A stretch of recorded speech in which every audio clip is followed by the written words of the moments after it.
I believe Don Samuels, Keith Ellison made a deal through Amy Klobuchar, Dream of DACA program, where Barack Obama agreed to transport so many people here, and then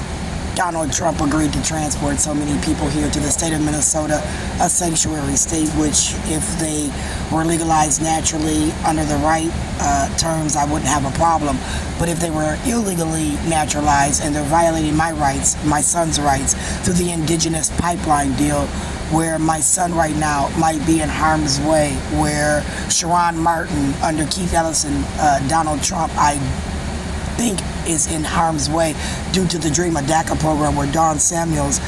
under the housing crash with Barack Obama, has now studied the state of Minnesota through Keith Ellison, Amy Klobuchar, and agreed to bring a series of plane flights here where people were dropped off and then naturalized under Tim Walz's deal, where they're owned by the state of Minnesota. That means that their IDs are privy to the state of Minnesota. That means the state of Minnesota has now did under an Article of Confederation deal,